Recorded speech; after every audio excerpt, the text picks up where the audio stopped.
Sit. Good. You notice that I'm using a treat for sit, and I'm luring him with that, so I don't have to apply any tension or anything like that. And this is how I start, but usually in a week or so I phase it out because the dog's been sitting all day long at doorways and boundaries and all the other things we do. So we don't need to do that anymore, and that's one of the keys to training at a deep level and quickly, is that as soon as they're good at something, you phase the treats out for that. And most things I phase treats out in 3 to 5 weeks for sure. And that way you can always use a treat, a motivator like that, for the toughest problem you're working at, but you phase it out for all the stuff that they know really well, and those things get stronger because they start doing it for the love of just working for you and doing it with you if they're trained the right way. And then you don't cheapen the value of the treat by giving him treats for something he knows really well and expecting him to care when you're using treats for something much more difficult. So you're always phasing the treats out, and you're always using it for things that he's not good at yet. Once he's good at that, you're going to phase out for that, always bumping it up a notch, and that's how it works really well. So with this mat exercise, okay, I'm going to reset him. We walk the dog up to the mat, sit. This is my version of the old go to your place thing, which probably everybody knows. But it's a very specific, much more specific, concentrated version of go to your place.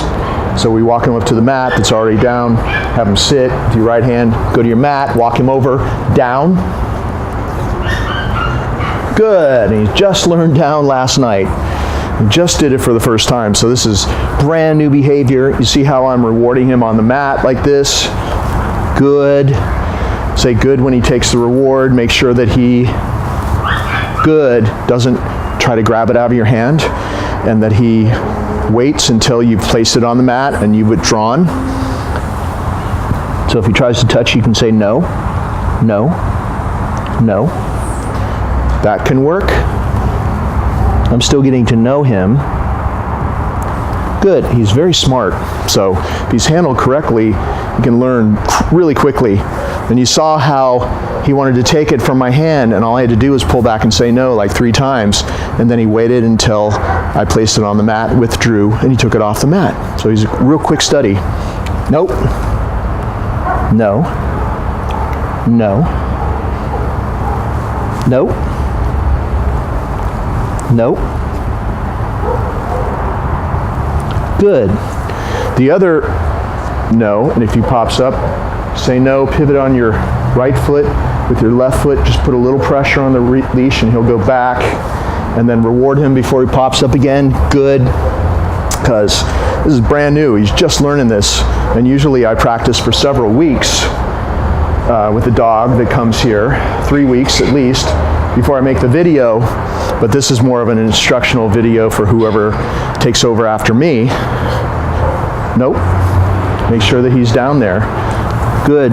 Notice that I've only said DOWN once to him. And I use no as a correction when they pop out of a sit or a down. No makes them go back. So that's how I use no. If you start saying the DOWN word or the SIT word a lot, they become desensitized to it, and you'll never have anything that's substantial. So, good. And saying good at the moment that you reward, no matter how you're rewarding, gives them a pretty good feeling of that word, because it's simultaneous. He takes a treat and hears the good. Later on you can say good, and he probably is going to think that he actually had a treat.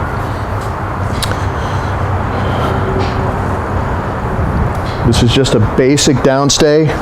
No. Where the dog accepts you walking around and all the way around and behind him, both ways around. And this is actually the very first time he's done that with me. Good. So big reward.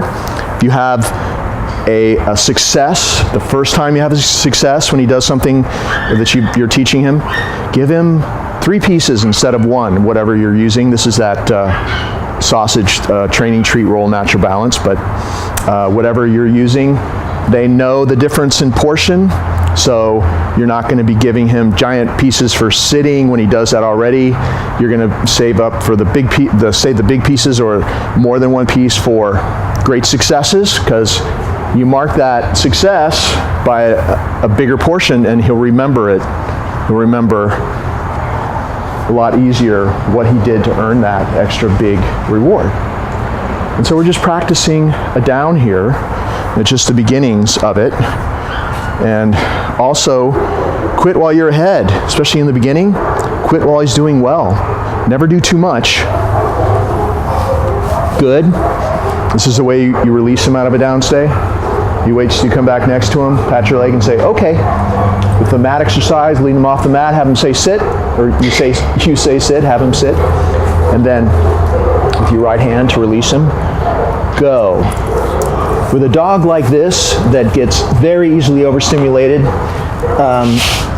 really every dog, I do this the same way with every dog, is I don't release them straight out of a down, because if you notice, when you release a dog straight out of a down, they'll jump up and be hyper, and it doesn't help when the trainer or the handler gets excited and has their voice level is elevated and it's all excited, and they say good and pet the dog, and you just destroy any calmness that you're trying to develop in the dog. So you see how calm it is.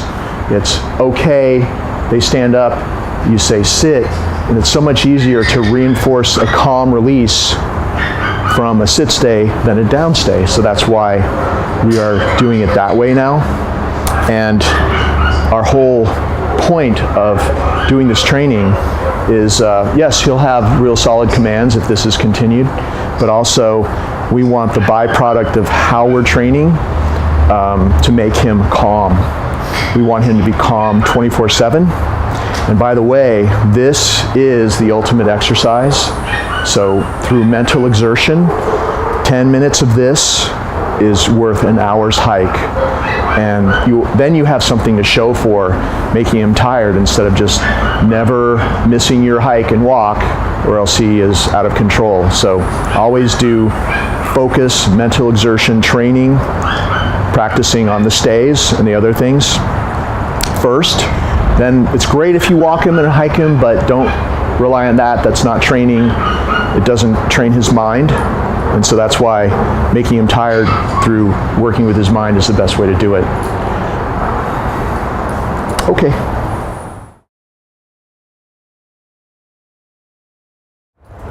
We're going to practice sit. Good. He's been here for 2 days, and we're teaching him to do the commands the first time we say them. Never repeating a command. This is a little greeting routine that I practice every day with different people. Walk the dog up to about 6 or 8 feet away, have them sit. Eventually we want to be able to step all the way over and hand them the treat. He waits till I come back next to him, and then with my right hand, because he's obviously on my left, my right hand, go say hi. He goes over, gets the treat, and we say, come. Call him back to us, good. Notice how I backed away a little bit. That makes the dog run to you or come back to you a little bit quicker. Sit. Good. Notice how I reward him for the sit. Eye contact straight down like that. Not like this. Not like this or whatever. It's eye contact. You're above him. He's looking at you in the eyes as you reward him. Seems like a little thing, but it's very subtle, but it's very powerful. The dog starts to perceive you as the boss, because we're doing all these little things a little bit differently that all add up to a big effect. So he was sitting, I stepped over there, gave the person a treat. The leash is always loose. You're never restraining, so make sure you watch that, because any dog, but especially this dog, will get all stressed out if you're doing this. You're holding this. So the leash is always loose. If he pops up, you do a tap and release. Tap and release. Go. Send him over, gets the treat, gets petted. Come. Call him back to you. Good. Notice how my right hand has the treat, the closed target hand. The left hand grabs the leash when he comes to me. So easy. You have control over him. You never want to not make sure that your left hand sit. Good. Doesn't either take the leash, or if he's off leash, hook your hand under that collar, because smart dogs like this will pretty quickly, they'll realize they can come and grab the treat and run off again. So you see how everything is simultaneous? Nope. If he gets up, you've seen me do this a couple of times already, stepping into him, and I'm just tapping. I'm not restraining. I'm tap and release, resetting him with my body like that. It's a very dominant move, but it's a kind of dominant move that makes the dog feel safe, makes them calmer, because it tells them, it shows them that somebody's taking charge. No. See how I'm doing it?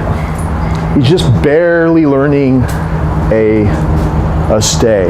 Barely. Just started to learn. 2 days worth right here, but he's doing good. And it's just a basic stay. Nope. And if you're practicing something like this, and you have to reset him 5 times in a row, and you're going to see what happens here, you reset him 5 times in a row. Nope. And you may notice already that every time that I reset him, I'm able to walk a little bit farther away from him, and see how I'm putting him back, just a little bit of tension, not choking, hanging, popping, a little bit of tension. His butt hits the ground. I release it immediately as soon as his butt hits the ground. Nope. So whoever takes over from me, they're going to do most of the training. They should continue to do it this way. And you notice, so if I had the treat, see how it worked? And I may have reset him 5 times there, maybe 6, I'm not sure. But if you consistently do it the same way and use these moves, he's trying harder and gets it a little bit better every time. And finally we had a success. And you see exactly how that works. You don't have to say stay. Stay now is built into sit as well as down. Nope. So we're teaching the dogs now in modern dog training to wait until we release them. So you don't have to say stay. There's no hand signals. There's no funny noises. There's no snapping fingers, clicking noises that you make with your mouth. Everything's streamlined. Any of that kind of stuff, nope. Could serve to make this dog less focused, more nervous, more likely to react in inappropriate ways. So less is more. Quiet, less commands, never repeating a command, no leash tension. Go say hi, last time. Come. Good. This greeting routine teaches a dog to greet somebody respectfully. Anybody that you want him to be okay with and also want him to respect and not jump all over, you want to do this greeting routine, and pretty soon you've done it with enough people that he doesn't remember greeting somebody any other way. And so just to make sure that we don't have jumping, we had a little bit with him,